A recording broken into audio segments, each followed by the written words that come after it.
Okay, so we've been doing a quick review of, it hasn't been, last week ended up not being quick enough, but we were doing a review of how to win every inner battle. That's what, and they were going to be selected principles from the chapters where the Alter Rebbe talks about how to be a Beinoni. So today we're going to pick up from there. We were in middle of talking about how last week we started doing our review of how to win every inner battle, as described in the early chapters of the Tanya, specifically in Tanya chapter 12. A Beinoni is someone who struggles with inner darkness, gets triggered into otherness, what we call otherness, that chaos, that anxiety, that all that stuff, but always wins. A Beinoni, gets pulled into that mindset of by myself, with myself, for myself, gets pulled there, and yet always comes back to the mindset of by Hashem, with Hashem, and for Hashem. Now, there are different types of Beinonim, different levels of struggle. And each of us in our own lives, in our own journeys, in our personal stories, within our own selves, we also have different levels of struggle. So in chapter 12, we meet a Beinoni who has absolute clarity that certain behaviors are a distraction or a contradiction to Hashem's truth. And therefore, the Beinoni says no to those behaviors. Mayach shalat ahalev means we do not do things, we cannot do any behavior physically, neurologically, we cannot do any behavior unless our mind, our brain, gives us permission to do that behavior. And sometimes that permission is subconscious, so we're not aware of it. Most of the behaviors that we do, our brain is giving our bodies permission to do it subconsciously. But without that brain, and that's why Rahmanul Islam, a brain stroke is so terrible, because the body's, nothing's wrong with the body, yeah, but the brain stops giving direction, stops giving permission for the body to move, and that's a terrible, terrible thing. Everyone should have only good health and refuah to those who are suffering from this. But I'm just pointing that as an example of what we're talking about when a healthy system means that a body cannot operate, cannot do any behavior that a mind didn't give us permission to do it, although that permission happens subconsciously. So when a Beinoni has perfect clarity about any behavior, when a Beinoni's mind has absolute clarity and conviction about a behavior, the battle is over before it starts. There's no active combat, right? To find such a Beinoni experience in your own life, because like we said, there's a Beinoni is not just a person. A Beinoni is each and every one of us, and we be a Beinoni by, which is a lot in chapter 14. That to be a Beinoni is a midah. It's a quality. It's a behavior. It's a decision that we could make. And some people manage to do that for many strings of moments or for their lives, and most of us can create Beinoni moments. Right? So to find this kind of Beinoni experience or this kind of Beinoni moment in your own life, think about a certain behavior that you would never, ever do.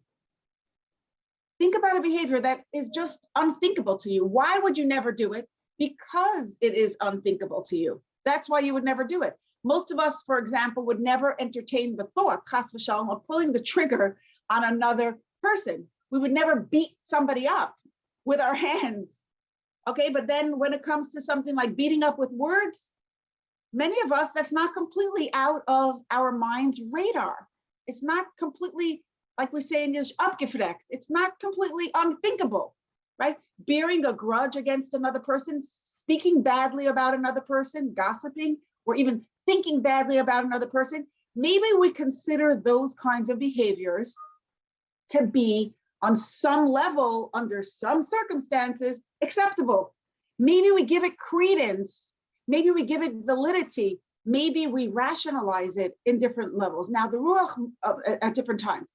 The rule of Mayach Shalat HaLev means that any behavior that's a rational possibility in our minds is going to be an actual reality in our behavior. That's the rule of Mayach Shalat HaLev. If it's a possibility in our mind, it's going to be an actuality in our behavior. But if it's impossible in our minds, we'll never do it. And we all have such behaviors. For many of us, it might be flipping on the light on Shabbos or eating not kosher food. It might be thinking negatively about somebody. It might be watching or reading content that is unclean. Each of us has different behaviors that we never even have to fight with ourselves about because we have so much clarity about these behaviors. But then we have the rest of our behaviors. We have behaviors where we are mixed up in our minds about them. And that's what we're going to talk about today. A part of our mind says, this behavior is unthinkable to me. Meanwhile, a different part of our mind says, actually, that behavior is a really good idea. It makes a lot of sense. And not only I should do it, I must do it right now. Okay. Now that is an entirely different level of struggle. When we have that strong compulsion, when we have that necessity, that decision, I must, even though a part of our mind is saying, no way, I don't want to do that. There's a part of our mind that says, but I must. Okay. Now, and sometimes that decision or that battle is happening on a very, very subconscious level. But this is not a battle of mind over heart. This is a battle of mind with mind, and we cannot win. When it's a battle of mind over heart, our mind always wins. When we're 100% clear, absolute clarity, our mind always wins because our mind, the body can't do, our mind is holding the key. Should we go? Should we not go? I say we're not going and I'm holding the key. You can't go if you don't want me to. But if the mind is not holding the key and the heart is holding the key, the heart's going to walk out the door, take the car keys and go, right? That's just a visual. But if the struggle is between, so if the struggle is between our mind and our heart, mind wins. If the struggle is between our mind and our mind, we cannot win. It's almost impossible. There's only one way out. And I want to say this again, that sometimes our mind does this on a very subconscious level. We don't even realize we're giving ourselves permission to engage in certain behaviors. For example, I might decide that I don't want to yell at my kids. I make that firm decision. I'm not going to yell, right? I made that decision. I'm not going to speak with anger. I'm not going to speak impulsively. I'm going to think before I speak. I'm going to speak kindly. That's a very nice decision. But if I, in somewhere in my mind, on a subconscious level, I rationalize that there are certain times when it is okay to yell or to scream or to be angry or to say nasty words or hurtful words. If there's a place in my mind where it makes sense that subconsciously I am giving credence to that possibility, right? So yelling is on a certain level, it's unthinkable. It's not what I want to do. But deep in my subconscious, it's definitely not unthinkable. It's a probable reality. So our mind is fighting our mind. One part of our mind wants to grow, wants to reach out, wants to speak up, or wants to stay quiet, whichever. Every one of us has different struggles. So we want to make that phone call that will be meaningful. We want to change something. We want to go get a job. We want to apply for a certain position. We want to call that person about an idea for a shidduch that we have. And the other part of our mind wants to keep us comfortable. The other part of our mind, the part that is hijacked by our nefesh habahamis or our yetzer hara, wants to protect us from doing anything that's not 100% comfortable. So we're feeling lonely, let's say, and we decide, okay, I'm going to make a phone call. I'm going to reach out. I'm going to call that person I met last week. I'll connect. But instead, and we don't do it. What happens? Instead, the other part of our mind, we start to do it, right? We reach for the phone or we go think, okay, where am I going to get the number? But right away, as we move into changing a behavior that's a little bit uncomfortable because it's not something I did yesterday or the day before, the other part of our mind pulls the brake, waves a red flag, danger, danger, danger. Something terrible is happening here, and it doesn't differentiate between the danger of, that's a real danger, and only a danger of being uncomfortable. The part of our mind is waving a red flag and pulling the brake, saying, no way, no way. And what that feels like inside is just resistance. And sometimes what that feels like is it presents itself to us as a very rational reason. Oh, that's so awkward. You're going to make that phone call. It's so nebachtik. Or you're making yourself like, what? The person probably doesn't have time for you. They're not interested in hearing from you. So what happens as we're listening to that part of our mind? We hurt ourselves. We do not do the thing that was good for us, the thing that was healthy for us. We don't change, we don't grow, we don't reach out, we don't connect. So what's the solution? And obviously I'm using this in one example, but the same thing with anything. I make a decision, I'm not going to eat sugar because it's not good for me. And in the moment, I walk into the kitchen and there's cake on the counter in a container. And I'm like, oh, I made this decision not to eat cake. But then a part of my brain says, what? Are you kidding me? That's ridiculous.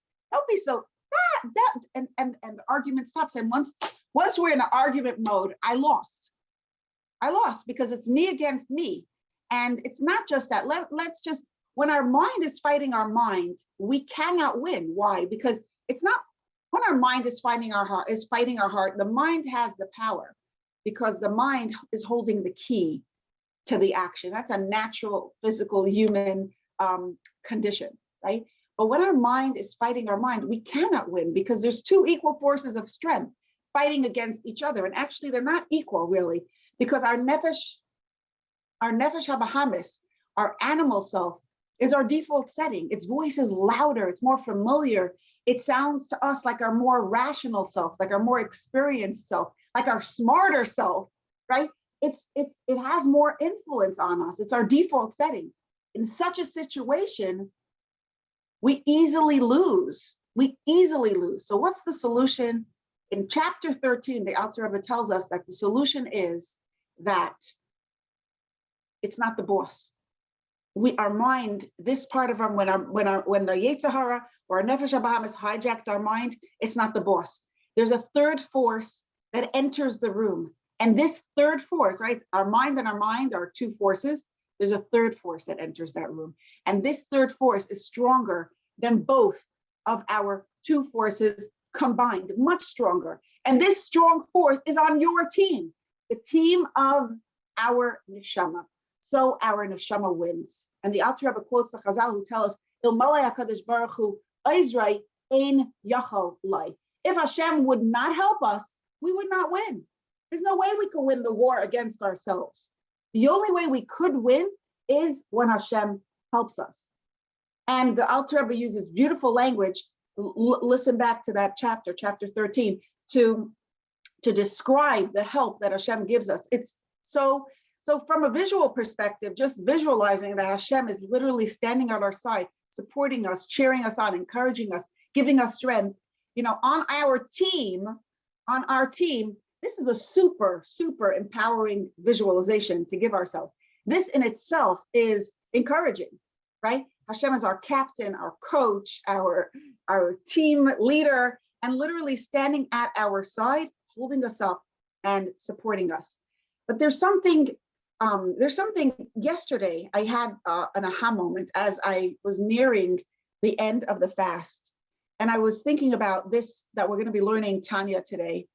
And it suddenly hit me in a moment of clarity. Like, sometimes, and this is a good thing to do, sometimes I try to, what happened was I had this aha moment where I realized that I just fasted and a whole day I didn't have any cake. I didn't have any sugar. I did not eat one thing that I didn't want to eat. The day before, I did. What was the difference? Well, it's a fast day.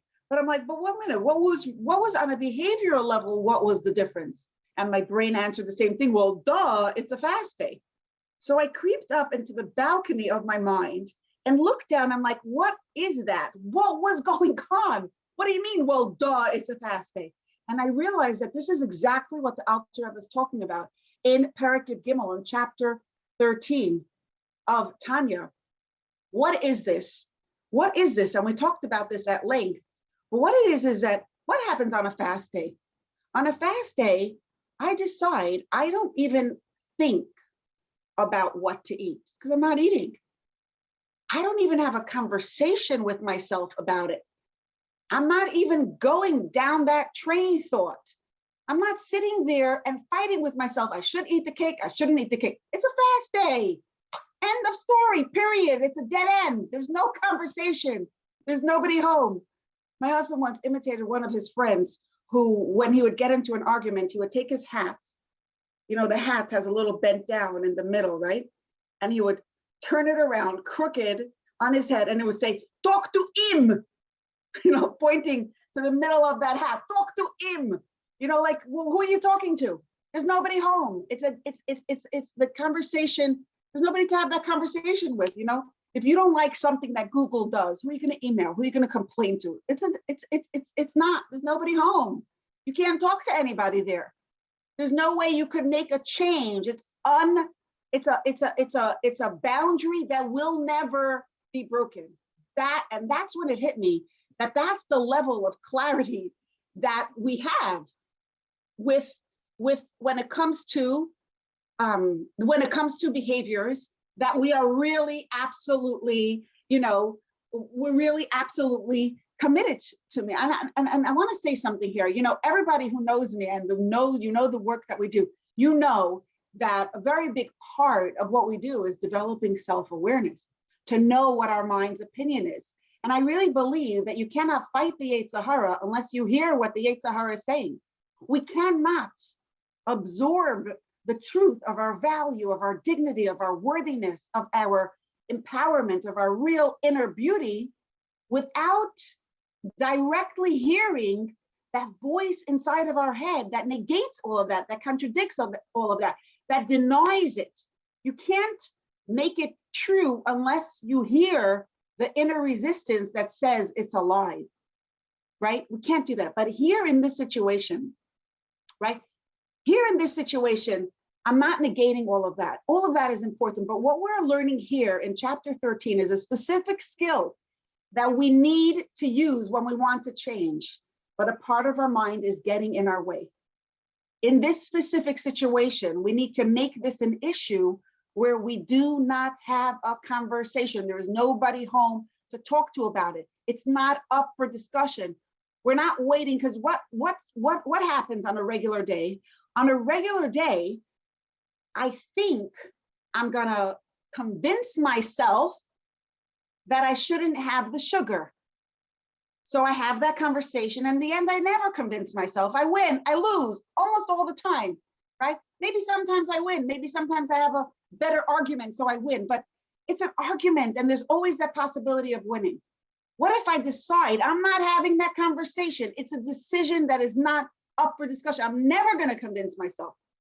I don't have to convince myself. Subconsciously, I want to get my inner self. I want to get my Yetzer Hara on board with this decision to eat only healthy food. So I have to make peace with this reality that, you know what? You're never going to feel like it. You're never going to feel like avoiding sugar. You're never going to feel like this is the right day. Did you ever wake up and say, this is the right day, I'm going to change today, right here, right now? No, what we do is tomorrow is probably going to be the best day, right? In an hour is going to be probably the best time to change. Right now, this minute, I should do it? No, it's probably better in a minute, right? In an hour, in a week, in a month, next year. We have to make peace with this reality that we are never going to feel like it. I'm never going to feel like it. Once I accept I'm never going to feel like it, I can move into the fasting mode. And when I say the fasting mode, what I mean is that we're going into a mode of like, this is not something we're going to have a conversation about because it's not up for conversation. It's not up for discussion. And what that looks like in real time is that we just push ourselves to do the right thing, to do that thing that we said we're going to do. And there's no conversation about it. So if you find yourself fighting with yourself about doing a behavior or about not doing a behavior, frame your decision.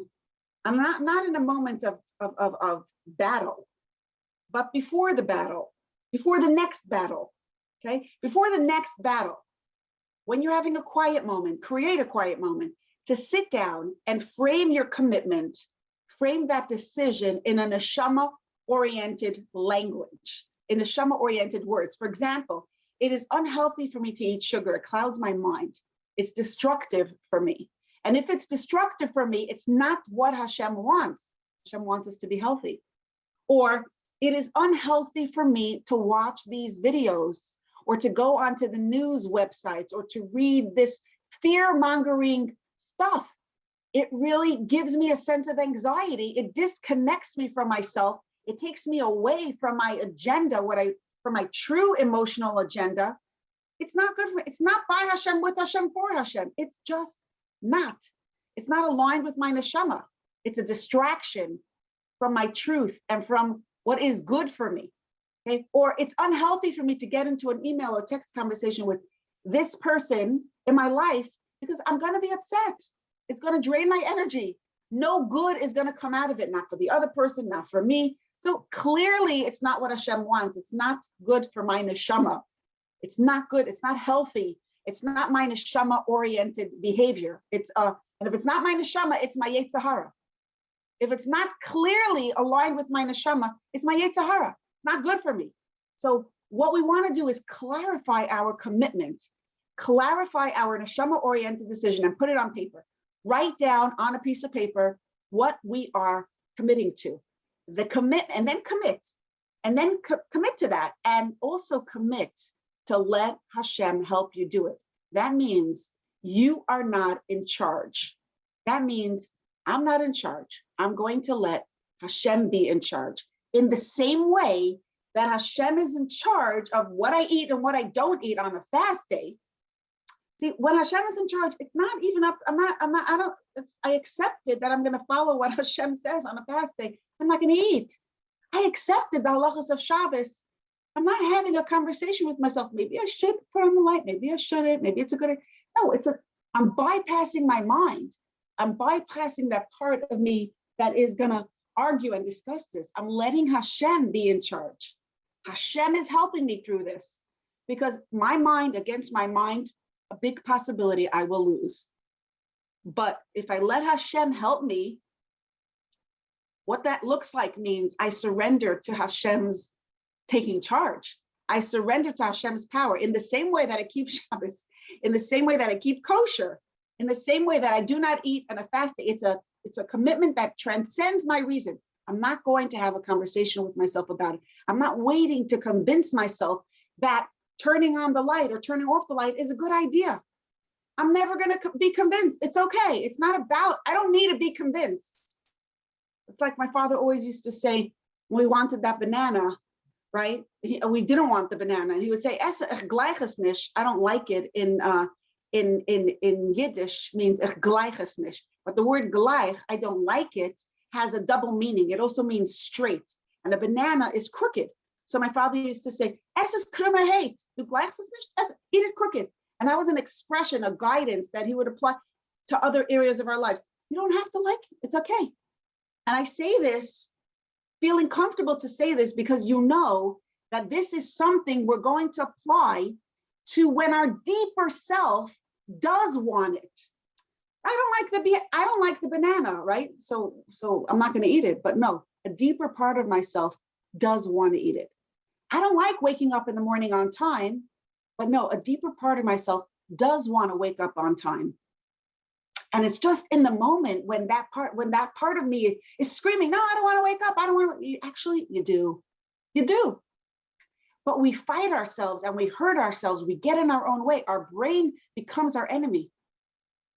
Our deeper self knows that it's not good for us to engage in unhealthy behaviors. Don't read the news if it's going to make you anxious. Don't watch that movie. It's unclean. It's going to cloud your mind. It's not healthy. It's not holy. It's not for us. We don't have to engage in this conversation because it's an unhealthy conversation. Nothing good is coming out of it. It's not going anywhere, right? So, but once we make that commitment, we're expecting our mind to scream and complain and expecting it to feel like a lot of inner resistance because change is super uncomfortable, but we can do it. We really could do it. I'll never forget when my father was waking me up in the morning to daven, or to go to school, whatever it was. If I would say I'm tired, standard, what my father would say is, get up now. You'll sleep a little bit later. And it was like, there's not a conversation. How tired are you? You're a little bit tired. You're not so tired. Oh, maybe Taka, you should go to sleep earlier tomorrow night. There was no conversation. It was like, get up, you'll sleep later. We're not having a conversation about how tired you are now. That's not what this is about. It was such a fantastic lesson in life. And literally that his voice still rings in my ear very often when I'm struggling in the morning, but also when I want to do something that's going to contradict a commitment that I made to myself. Okay, so because we could spend, I'm using the example of waking up in the morning, we could spend a half an hour arguing with ourselves about when we should wake up. I should wake up at 8 o'clock, I should wake up at 7 o'clock. I said I'm going to wake up at 7, but really 7 is very early. I don't have to be anywhere before 8. So why we have this conversation? It can go on for a half an hour, right? The only way we're going to win that battle is if we decide that this is not a conversation we are going to have. We are bypassing our intellect. We're bypassing our brains. Our brain becomes our enemy here. Our mind is our enemy. It's our trickster. It's our, and I say this again, this is the third time I'm saying this, but I want to make it clear. Our minds, when we're trying to develop awareness, when we're trying to learn, when we're trying to absorb a new idea in our minds, then our minds are not our enemies. Then we need to hear that resistance. So this is only to be used when we're trying to change a behavior. Whenever we are trying to change a behavior, our mind is the enemy, and the only one who can help us is Hashem. But the way we can do it is no conversations, just follow orders. Whose orders? Our neshama's orders, our neshama-oriented orders. That's Hashem's help for us in a very practical way. The minute we act on our neshama, the minute we commit to that, the minute I decide it's a fast day, no battle, I'm not having a battle. It's Shabbos. I'm not having a battle if I should turn on the light or watch something or open my computer. It's Shabbos. It's Shabbos. Hashem doesn't let. And I'm committed to Hashem, right? The minute we act on our neshama, the battle is over and we won. But here's the key: to activate Hashem's help, we need to do the neshama-oriented behavior. We need to push ourselves to do it. We're not going to feel like it. We have to push ourselves to do it. So, and what if we find ourselves in the middle of a behavior? I'm already watching or reading or doing something that I don't want to be doing. Stop, drop, and do something else. Stop, drop, and do a Beinani-oriented behavior. It might be something like saying Shahakam liyabedvari. Someone told me that every time she finds her mind very entrenched and going down a toxic road, her way of stopping, dropping, and doing a Beinani moment is make a bracha, Shahakam liyabedvari. It's a beautiful, simple, easy behavior. She always has water near her. She's able to do that. Think of something that you're able to do that breaks the pattern of any behavior that you're in the middle of doing it. And don't wait. Just get up and do it that second. Hashem said, I want to do this. Have a little mantra. I'm a Beinani. Done. X. Next. I'm not thinking about this. I'm just doing the right thing. Stop, drop, and do the thing you want to do. The opposite of what you don't want to do. That's the bulk of chapter 13. Chapter 14 tells us that every single one of us can be a Beinani. We don't have to love the things we do. We have to commit to the things we do. We don't have to hate sleeping late. We don't have to hate this movie. We don't have to hate the news. We just have to make the commitment to stay away from it. I don't have to hate yelling at my kids. I just have to make that commitment to stop doing it. That was chapter 14. And chapter 15 tells us something very, very beautiful, because it could be very, very overwhelming. And, we constantly get into the battle of, I'm struggling and it's so hard and it's always a fight. Chapter 15 totally validates the struggle. And it says that there's a difference between Oved Hashem and Eved Hashem. And Eved Hashem is somebody who already arrived. An Oved Hashem is somebody who's actively serving Hashem. And this way of framing our personal struggles is so meaningful to me personally, because I used to think of a struggle as something that distracts me from my avodas Hashem, something that gets in my way of doing the right thing. And now I realize that every struggle, every time I have to pull myself out of otherness, whether the otherness is in my behavior, in my mind, whether that otherness is, in words that I'm in the middle of saying, in an action that I'm in the middle of doing with my body, with my hands, with my feet, whatever it is, I have that ability, that moment is an opportunity. It's not, oh, there I go again, shucks. Oh, poor me that I have this terrible struggle. No, this moment is the opportunity where I have to bring Hashem's light into this world. This moment is this is what I was created for.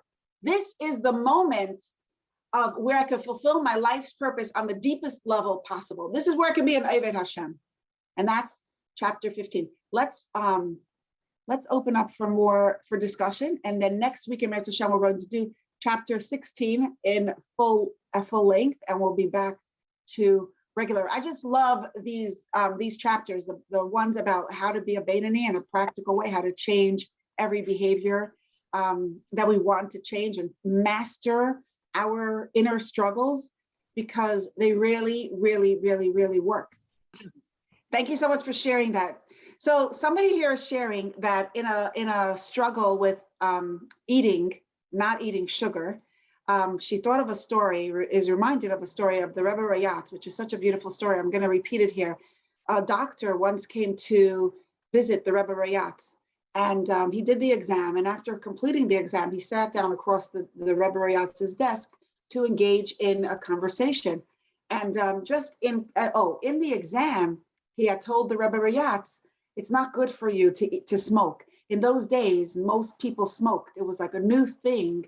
It was just coming out, this idea, this experience that smoking is unhealthy for people. So he told the Rebbe Rayatz during the physical exam, during the medical exam, he said, don't smoke anymore. It's not good for you, for your health. Don't smoke. And then they finished the exam and they're sitting down to a conversation. And as they are engaging in conversation and philosophical topics, the doctor subconsciously, just as a matter of social, interaction, pulls out of his pocket a cigarette and offered it to the Rebbe Rayatz. And the Rebbe Rayatz said, I don't smoke. No, thank you, I don't smoke. And the doctor is looking from the Rebbe Rayatz to there was an ashtray on the Rebbe Rayatz's desk, and it was filled with cigarette butts. It's like, what do you mean you don't smoke? Like, you don't smoke? And he said, no, I don't smoke. And the doctor understood that he realized, like, he had just told the Rebbe Rayatz, it's not good for you. And in that moment, the Rebbe Rayatz said, I don't smoke. And that each of us can make that decision. I don't smoke. I'm not a smoker. I'm not an overeater. I am not a mindless internet browser. I am not a movie watcher. I am not a yeller. I am not a abusable person who gets sucked into, all kinds of conversations. I am not a person. I'm not a smoker with that same kind of confidence and inner awareness. That absolute awareness gives your strength. And the person who's sharing this is saying that she's been struggling with eating sugar, but recently went to a medical exam and was told sugar is not good for you. So she's hoping, am I getting it right? She's hoping that this in itself is going to give her strength. And I want to tell you something. Don't wait till you convince all the layers of your subconsciousness that sugar is not good for you. I've been there and done that. Okay. It's very, very hard. We cannot change all the layers of our mind. There's so many layers of our mind, and there's some parts of your mind that tells the doctor, I don't care. My mother ate sugar. My grandmother ate sugar. There's so many people who go, what does this little bit of sugar is not going to hurt me. I promise you. Believe that, but I'm saying this is going to happen. Your layers of subconscious, it's not going to work. The only way to change is when you do it like a fast day. Somebody here posted that I tell myself in between meals, it's a fast. And what does that mean? It's a fast. It's I'm not having a conversation. This is a commitment. I'm not going to wait to feel like it. I'm going to defy what I feel like because I accept the rule as a rule without conversation. It's like Shabbos. I understand the beauty of Shabbos, very nice. It gives me extra meaning, but I don't have to understand why does Hashem not care if I don't start having a conversation. Does Hashem really care if I switch on the light? If I would have that conversation, I might decide he doesn't really care. It's okay. He'll understand. He'll understand that I have a good reason. They say that one of the Gedolim, I forgot who, had a very, very hard time. He was a writer.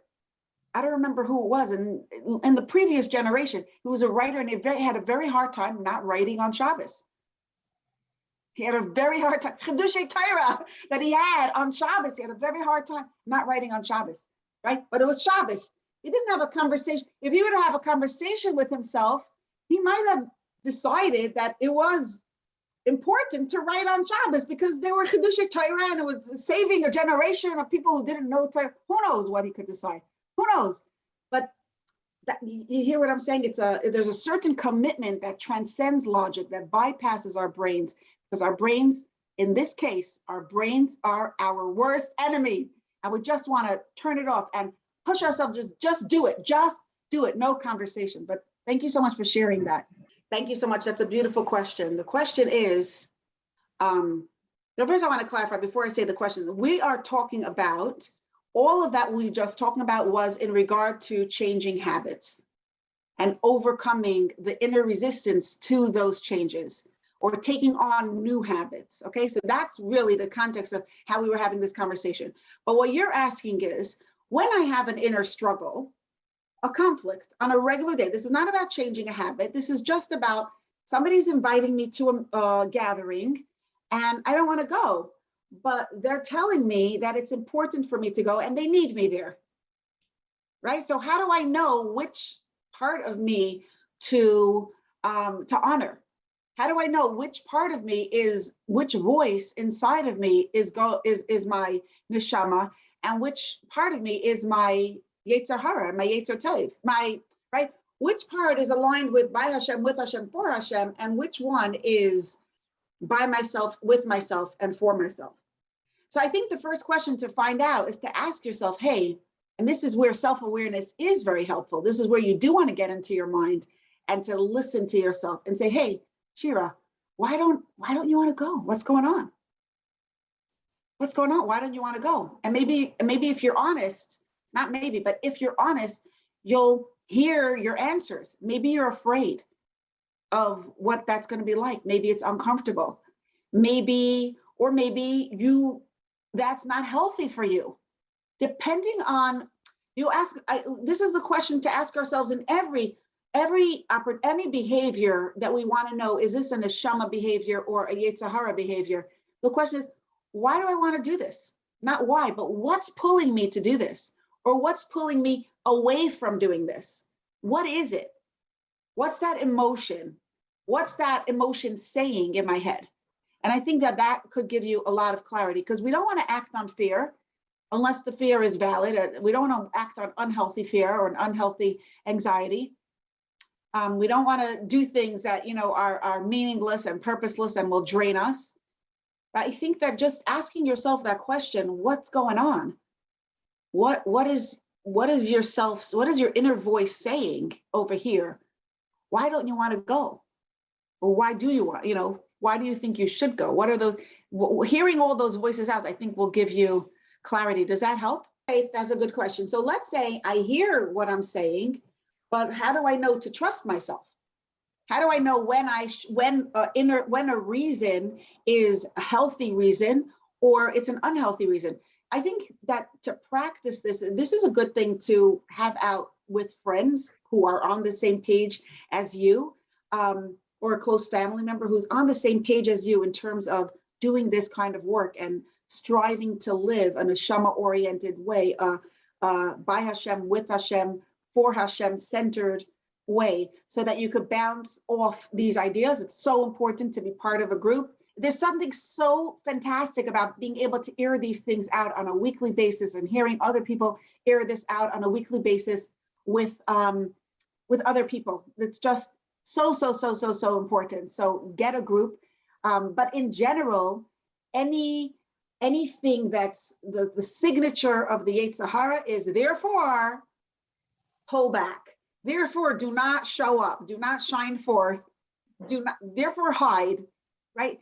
Therefore, restrict yourself, restrain yourself. And the signature of the neshama is go out, shine, make a difference.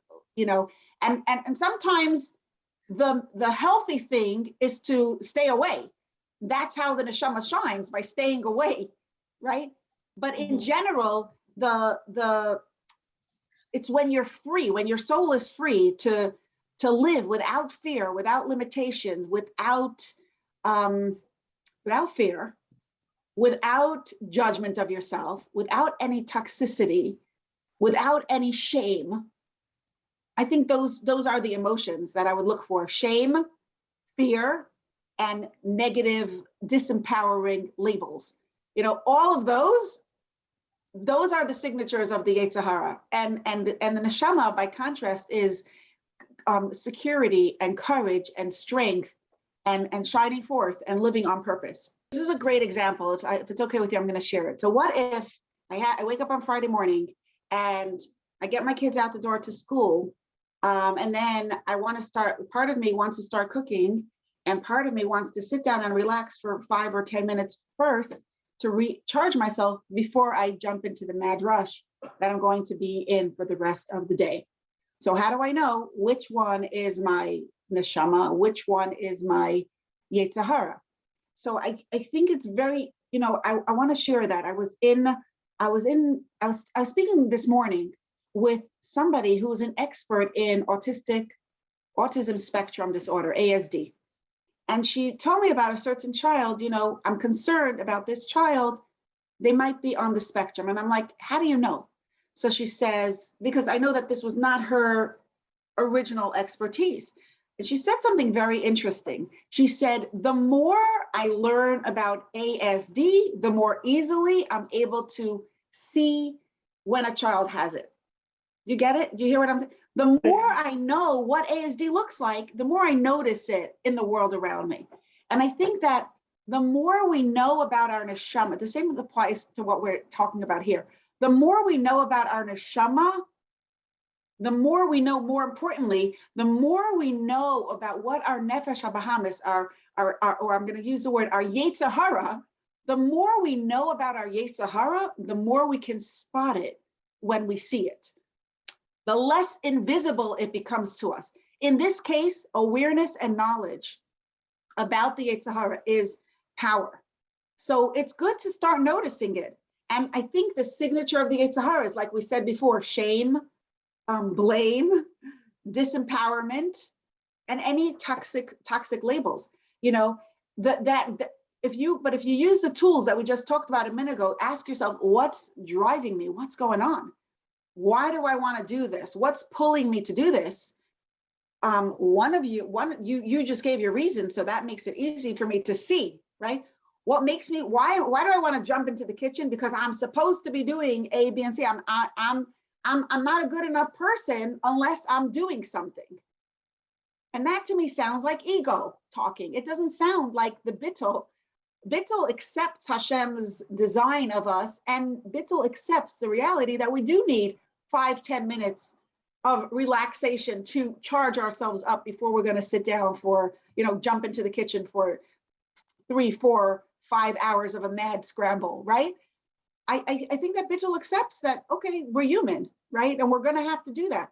Ego says, no, I'm supposed to be better than human. I'm supposed to be a more ideal version of the human being. I'm supposed to be this, And so that to me smells of just, that's just my interpretation, because that's what my ego looks like. But I don't know if that resonates with you. But I hope you get the pattern of what I'm talking about. Is just ask yourself, what's driving me? What's driving me? And remember that the signature of the Yetzer Hara is shame, blame, disempowerment, despair, all that toxic stuff. is total Yetzer Hara, and ego is Yetzer Hara. Not making peace with our, needing to be better than myself is totally ego. Because in a place of bittul, I'm comfortable with myself. I like myself. I'm good. Even if I cook one less dish or, make one less salad, whatever it is, I'm fine. If I didn't manage to sweep the floor before the kids came home, it's okay. I can live with myself, but my ego cannot live with myself if I didn't do that. That's a beautiful aha moment, to realize that when we are, sometimes something that seems so good could be the opposite of good. And I think that is the classic Yetzer Hara in our generation. For me, for many years, my Yetzer Hara appeared to me as my smarter, more rational, more experienced self. That was just the voice of reason in my mind, until I recognized that any shame, any disempowerment, any despair, any beating myself up is not holy. It's not my neshama. It's so liberating to realize that. So yay for you that you had that aha moment. Thank you so much. I'm going to read the chat, but if anybody else wants to speak up or share or tell us something you're taking home for today, and then we're going to say goodbye and meet again next week. I have to say thank you again, everybody, for pushing me to do this, Tanya. I really thought I wouldn't. On a personal level, I just want to say what's making it work for me is I decided that I actually don't have to go at this very intense, very quick pace, finish the whole paragraph. It's okay. And I think there's something even better about it, because if I would have prepared, I was thinking I'm going to also do chapter 16 today, because chapter 16 is not that long. Let's just get it done so we can move on and zoom in. Chapter 17. You know what? This is so much nicer. This conversation is so much nicer. So it's a win-win all around. Okay. I'm going to read the chat, but if anybody wants to speak up, go ahead. Thank you so much. So this is a very brilliant question. Somebody is sharing that when I try to, in the past, I had an experience where I was trying to change a habit, and I gave myself a prize, a reward, and that got my nefesh habahamis, my human self, on board. It made it exciting for me, and it made it easier for me to do it. I don't think that we're negating that. I think that's actually very along the same line. Because when you make yourself a prize, if you don't eat sugar for 2 weeks, nobody does that for a year, right? Nobody makes themselves such a kind of contest that they're going to do for a year. It's a 2-week short-term thing that they say. And I think logically, what they're doing is exactly the same, except they're doing it without Hashem in the picture, but they're also deciding that they're turning off their brain. For 2 weeks, I'm going to do this. I'm going to get my prize and I'm going to win, and that's it. I'm not having a conversation about it. I'm getting a prize. That's it. I want the prize. I'm going to do it. This is not a conversation. In other words, the same mechanism of turning off the conversation is at play, I think, when you're giving yourself a prize. Because now I'm not, this is not anymore about whether or not I should eat the candy. It's about, I am going to get that prize, and I want that prize. If it's not a good enough prize, it might not work. It might not work. But if it's a good enough prize, if you're really giving yourself and you're doing it right and you're really motivated for that prize, it's going to work. It's also going to take you out of that conversation mode. But I don't think it's enough to keep us long-term in good health, in good spiritual, physical, emotional health. It's not enough, because we can't always give ourselves a prize.